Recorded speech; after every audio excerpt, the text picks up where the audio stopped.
ሰላም ናችሁ ወይ? እንዴት ናችሁ? ደህና ናችሁ ወይ? እስቲ ልጸልይና ከእግዚአብሔር ቃል አንድ ስፍራ ስራዬን እየሰራው እዚህ ጋር ቤክ እያረኩ ነው። ስራዬን እየሰራው ነው። ቃል ትንሽ እንካፈል እየመሸ ስለሆነ። ጌታ ሆይ እናከብርሃለን፣ እናመሰግንሃለን ስለሰጠን ጊዜ። ስም እየተባረከ ይሁን። ቅዱሱ እግዚአብሔር ቃልህን ባርክልን፣ ለልባችን ደግሞ አንተ ተናገረን፣ በናዝሬቱ በኢየሱስ ስም አሜን። ከእግዚአብሔር ቃል አንድ ስፍራን ብቻ ላነብ ነው። ሃሌሉያ። መዝሙረ ዳዊት በቅንፍ 24 ላይ ነው። ምድርና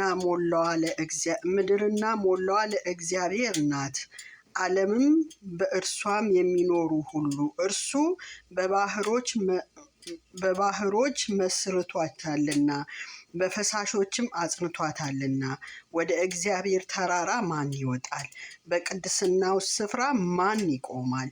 እጆቹ የነጹ ልቡም ንጹሕ የሆነ ነፍሱን ለከንቱ ያላነሳ ለባልንጀራውን በሽንገላ ያልማለ እርሱ ከእግዚአብሔር ዘንድ በረከትን ከመድኃኒቱም አምላክ ምሕረትን ይቀበላልና ይላል እግዚአብሔር ቃል። ጌታ ስሙ የተባረከ ይሁን።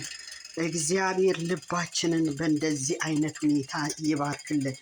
ምክንያቱም ቃሉ እንደሚለው ወደ እግዚአብሔር ተራራ ማን ይወጣል ካለ በኋላ በቅድስናው ስፍራ ማን ይቆማል ይላል።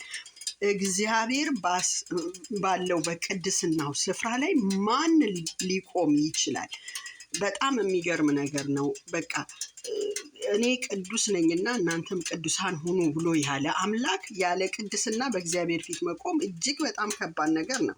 ለዛ ነው ቃሉ እዚህ ጋር እንዲህ ይላል፣ እጆቹ የነጹ ልቡም ንጹሕ የሆነ። እጆቹ የነጹ ልቡም ንጹሕ የሆነ። የእግዚአብሔር ስም ብሩክ ይሁን።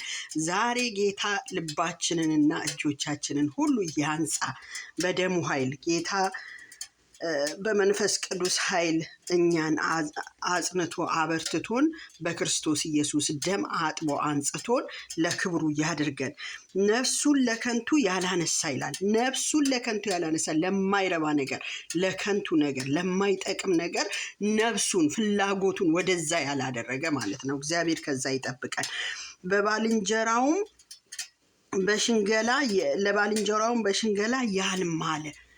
ነፍሳችን በመጥፎ ነገር ላይ እንዳትሆን፣ በመጥፎ ሀሳብ ውስጥ እንዳትሆን፣ እንደገና ደግሞ ለባልንጀሮቻችን ደግሞ ሽንገላን፣ የውሸትን ነገር ማለት ነው፣ ታማኝነትን ማጉደል፣ በእምነት አለ በቃ እንዴት ነው ኦነስቲ ማጣት ማለት ነው። ኦነስት መሆን ማለት ነው። ኦነስት እንድንሆን የእግዚአብሔር ቃል ይፈልጋል።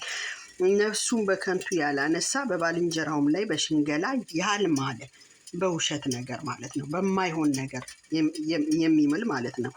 እርሱ ከእግዚአብሔር ዘንድ ይህንን ነገር በውሸት ነገር ምንም አይነት መሐላ፣ ምንም አይነት ነገር እግዚአብሔር በማይከብርበት ነገር ላይ መተባበርም የለብንም። ይህንን ለጓደኞቻችንም፣ ለአብረን ለምንኖረው ለጎረቤቶቻችን ማለት ነው። እግዚአብሔር ይርዳል።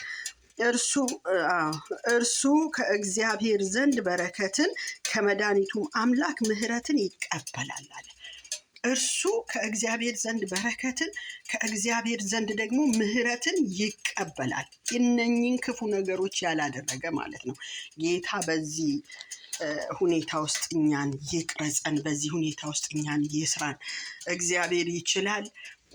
እግዚአብሔር ደግሞ በነገር ሁሉ እሱን እንድንመስል ስለሚፈልግ እሱን ወደ መምሰል ያስጠጋን ዕለት ከዕለት እና እግዚአብሔር እንደ ቃሉ እንድንኖር ይርዳን።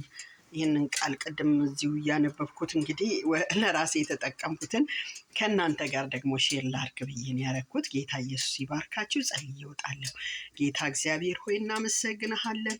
እግዚአብሔር ሆይ በቃል ስለተናገርከን ለአንዲት ነፍስም ቢሆን ይሄ ቃል ደግሞ ጌታ እግዚአብሔር አባትና አምላክ ሆይ ከከንቱ ነገር የሚያወጣ፣ ከማይረባ አስተሳሰብ የሚያወጣ፣ ከሽንገላ ነገር የሚያወጣ ይህ ቃል ጌታ እግዚአብሔር ለአንዲት ነፍስ ጌታ እግዚአብሔር አባ የነፍስ መቀየር፣ የህይወት መቀየር፣ የታሪክ መቀየር፣ የእርምጃ አቀያየር እንዲሆንላት በጌታ በኢየሱስ ስም እኔ ጸለይኩ። ጌታ እግዚአብሔር እንደ ፈቃድ እንድንኖር እግዚአብሔር ሆይ በምድር ላይ ያለውን ሕዝብ ሁሉ ጌታ ሆይ ወደ ፈቃድህ እንድታዘነብለው ወደ ልብ ሐሳብ እንድታዘነብል በኢየሱስ ስም ጸለይኩኝ። ጌታ አምላክ ሆይ እርዳን በነገር ሁሉ ካንተ ጋር ጌታ ሆይ ዕለት ከዕለት እየበረታ